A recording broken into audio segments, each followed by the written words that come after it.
그리스도인의 순종, 순종에 관한 몇 주에 걸쳐서 계속적으로 말씀을 드릴 겁니다. 사실요, 이 순종이 우리가 복을 받는 비결이에요.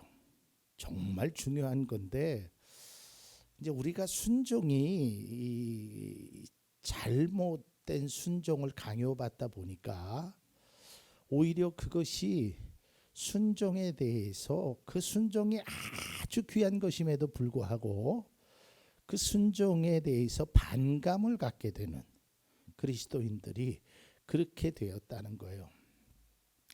그러니까 우리는 그 하나님 말씀에 순종할 줄 알아야 돼요. 이게 진짜 순종입니다. 그러니까 순종은 말 그대로 다음 시간에도 말씀드리겠지만 순종과 복종은 조금 다른 것입니다. 그리고 이 순종은 순순히 따르는 것인데요. 여기에 한 가지를 더 붙여서 말하면 자발적으로 행하는 것이 순종이에요. 그러니까 그 말씀을 들었을 때 내가 기쁜 마음으로 행하는 것이 그것이 진짜 순종이란 말이에요. 하기 싫은 것을 억지로 하는 것은 그것은 순종이라고 말할 수 없어요. 그리고 그 결과는 오히려 나에게 상처를 주고 다른 사람에게도 피해를 입힐 수 있다라는 것이죠. 그러니까 우리가 인생을 살면서 어떤 일을 행하든지 기쁨으로 행하면 그것이 나에게도 유익이 되고 다른 사람에게도 큰 기쁨이 되는 거예요. 그러나 내가 그것을 행하고 싶지 않음에도 불구하고 그 일을 행하면 그것이 오히려 나에게도 독이 된단 말이에요. 그래서 우리가 이 순종에 대해서 먼저 한 가지 생각하셔야 될 게 뭐냐면, 자, 이제 어떤 것에 대해서 순종을 우리가 해야 돼요. 근데 진짜 마음에 그게 원하지 않을 때도 있어요. 뭐 말씀을 들었을 때나 뭐 했을 때 그때 우리가 무조건 그 일을 행하지 마십시오. 그거는 바람직하지 않아요. 그럼 어떻게 해야 되느냐? 하나님, 내가 하나님 말씀에 이거를 순종하라고 하는데 제가 도저히 마음이 가지 않습니다. 나에게 순종할 수 있는 그런 상황을, 믿음을 나에게 달라고 먼저 기도해야 돼요. 그러면 거기서 진짜 순종의 열매가 나요. 그런데 그것이 아니고 자꾸 억지로 순종하다 보면 오히려 그것이 나에게 해가 된단 말이죠. 그래서 우리가 순종은 자원하는 마음으로 행해야 됩니다. 그리고 이 순종이요, 사실은 굉장히 수준 높은 거예요. 그리고 앞서도 얘기했지만 하나님으로부터 복을 받는 아주 비결 중에 비결이 바로 순종이에요. 왜냐하면 믿음의 조상 아브라함도 순종에서부터 시작됐고요. 죄를 짓는 아담과 하와는 불순종에서부터 시작됐단 말이에요. 그러니까 이 순종이 그만큼 최고의 수준에, 그리고 하나님의 복을 받는 놀라운 비결이 되는 겁니다. 그래서 이 순종이라는 것을요, 아무리 강조해도 지나치지 않아요.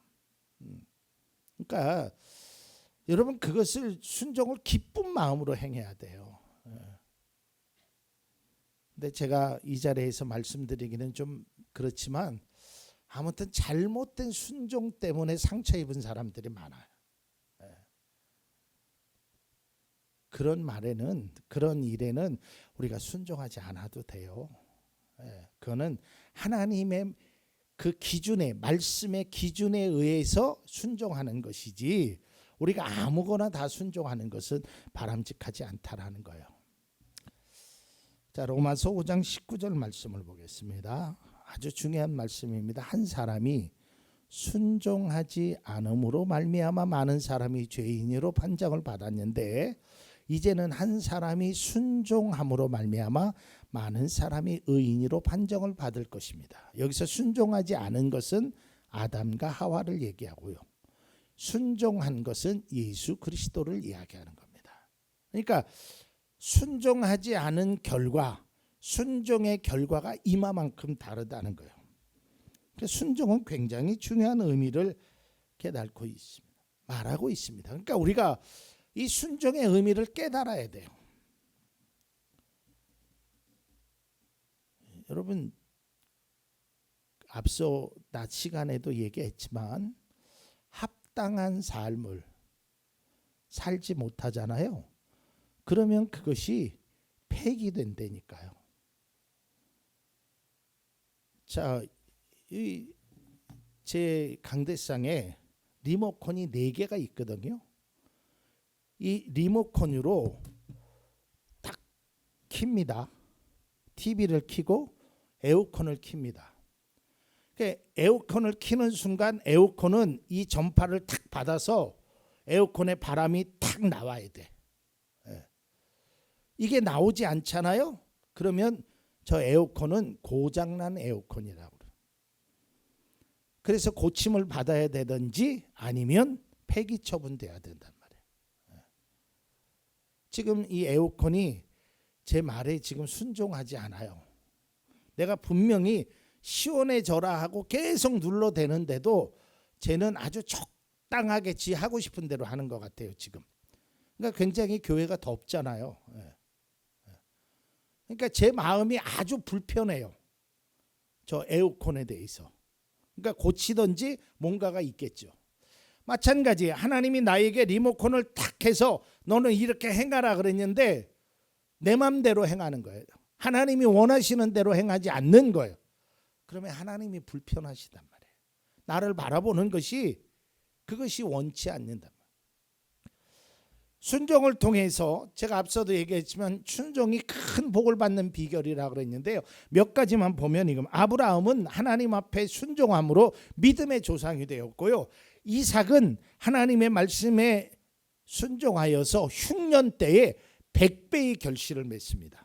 창세기에 보면 그리고 모세는 하나님의 말씀 바위를 치라라는 그 말씀대로 행했을 때 거기에서 샘물에서 물이 나와요.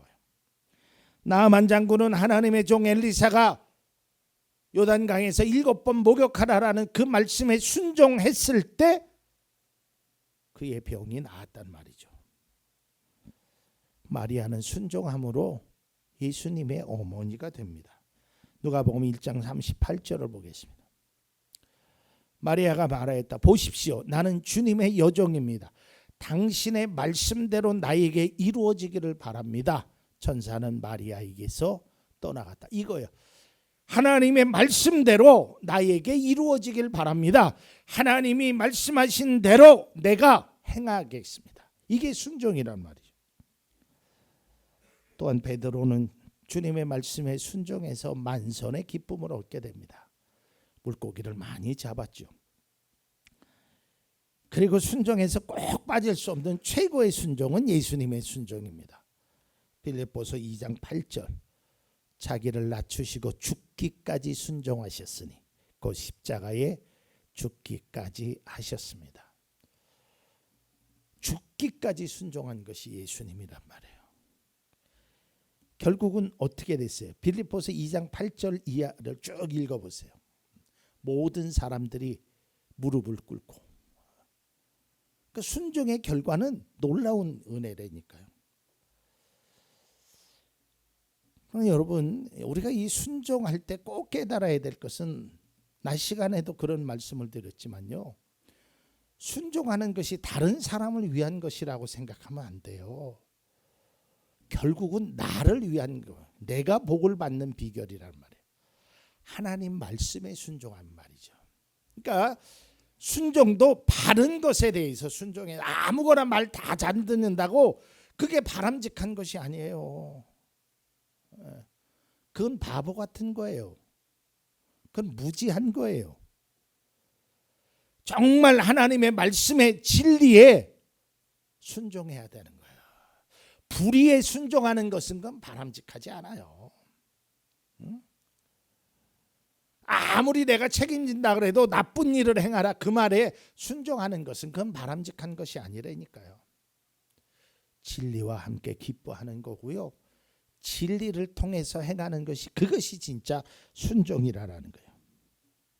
그리고요, 이 순종의 길은 사실 좀 험합니다. 참 순종하기가 쉽지 않아요. 그 과정은 고통스럽습니다. 그런데요, 순종의 결과는 은혜이며 축복임을 깨달아야 됩니다. 그러니까 때로는 순종할 때 참 힘들고 어렵습니다. 그러나 이것은 사람에게 순종한다라고 생각하지 마시고 하나님의 말씀에 진정으로 순종할 줄 알아야 돼요. 그러면 하나님께서 큰 은혜를 주십니다. 본문의 말씀은 우리가 너무 잘 아는 말씀이죠. 여기서 순종이 어떤 것인가를 보여주고 있습니다. 혼인잔치에 포도주가 떨어졌고요. 그곳에 있던 예수의 어머니가 일꾼들에게 이렇게 말을 합니다. 요한복음 2장 5절입니다. 그 어머니가 일꾼들에게 이르기를 무엇이든지 그가, 그러니까 그가 누구예요? 예수님이 시키는 대로 하세요. 그러니까 일꾼들에게 그분이 시키는 대로 하십시오. 이제 순종을 말하죠. 하나님의 말씀대로 행하는 것이 순종입니다. 그래서 예수님께서 일꾼들에게 이렇게 얘기하죠. 항아리에 물을 채우라. 제가 예전에 이거 갖고 설교했는데요. 참 하인들의 입장에서는 이해하기 어려운 말입니다. 두 가지 의미가 있는데, 하나는 지금 포도주가 떨어져서 난리가 났어요. 포도주를 구해야 돼. 한가롭게 지금 예수님의 말씀은 엉뚱한 말씀 같고 그거를 들을 지금 시간적인 마음의 여유가 없어요. 지금 떨어진 건 포도주인데 물을 채우라고 하니까, 그리고 두 번째로는 이 항아리는요, 발 씻는 항아리예요. 아니 지금 이 포도주와 발 씻는 항아리가 무슨 연관 관계가 있냐고. 자, 순종에서 우리가 아주 중요한 걸 배우게 됩니다. 뭐냐면 어떤 것을 얘기할 때 목사님, 하나님, 나는 지금 포도주가 없다니까요. 내가 지금 물이 없는 게 아니에요. 내가 지금 발 씻을 물이 없는 게 아니에요. 나에게 진짜 필요한 건 이건데요. 이걸 주셔야지 왜 엉뚱한 걸 얘기하십니까? 이렇게 나올 수도 있어요. 그런데 하나님의 말씀은 그렇게 말하지 않아요. 너희가 무엇을 먹을까? 무엇을 입을까?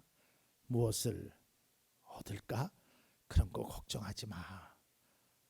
먼저 그의 나라와 의를 구하라. 하나님, 나 지금 배고파서 죽을 것 같은데요. 나 지금 내 환경이 얼마나 어려운지 아세요? 지금 내가 한가롭게 지금 포도주가 없어갖고 이 잔치가 깨지느냐, 우리 주인한테 혼날 거 생각하면 지금 동분서주 뛰어다녀서 포도주를 조금이라도 얻어야 되는데 지금 물을 부으라니 이게 무슨 말씀입니까? 이렇게 생각할 수 있단 말이에요. 그런데 하인들은 어땠어요?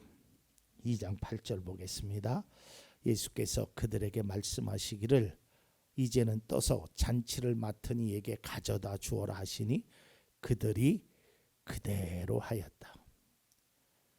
사실요, 이 하인들은 자기의 생각이나 자기의 상황을 다 내버려 둔 거예요. 물을 부으라고 하니까 그냥 부은 거예요. 갖다 주라고 하니까 그대로 했어요. 어떤 일이 일어났지요? 그 물이지요. 사실은 그 물을 마신 사람마다 깜짝깜짝 놀랐어요. 이렇게 맛있는 포도주가 어디 있어? 아니 보통 사람들은 처음에는 좋은 거를 냈다가 나중에는 술 취하고 나면 나쁜 거를 주는데 여기는 반대네.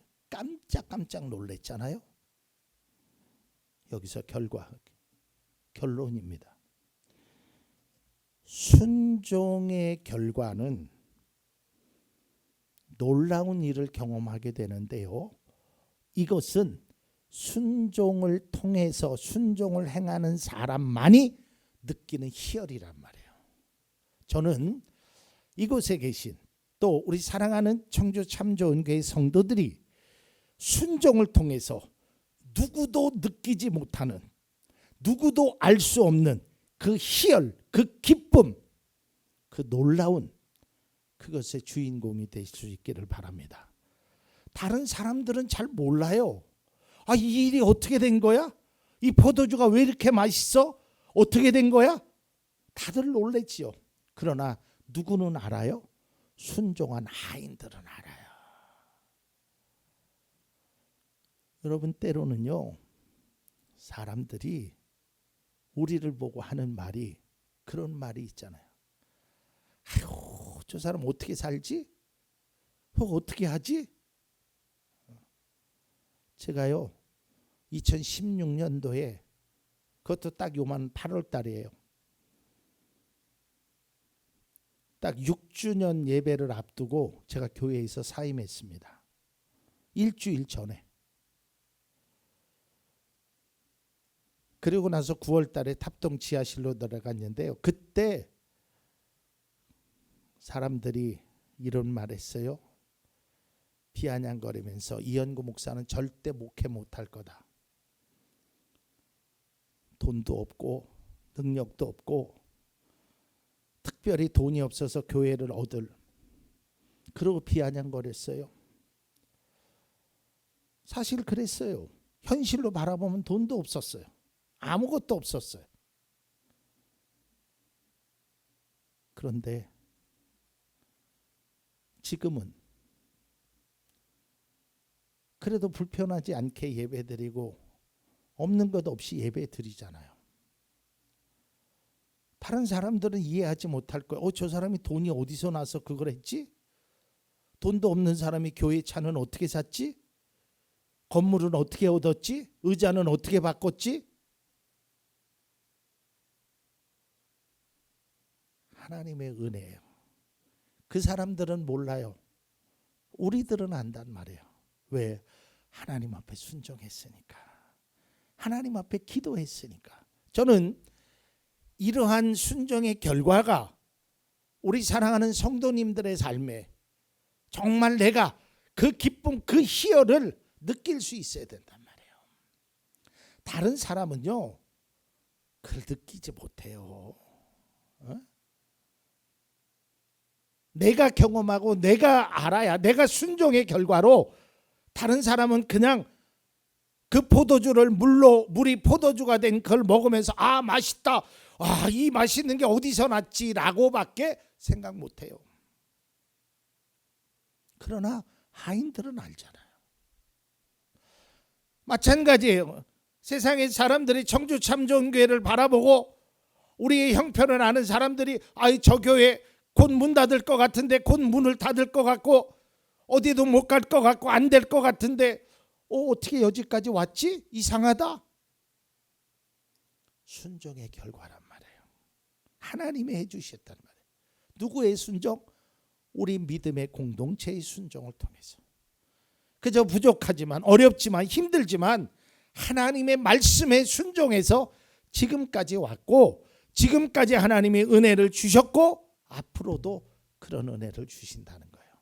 사랑하는 성도 여러분, 순종의 기쁨은 순종한 사람만이 느낄 수 있습니다.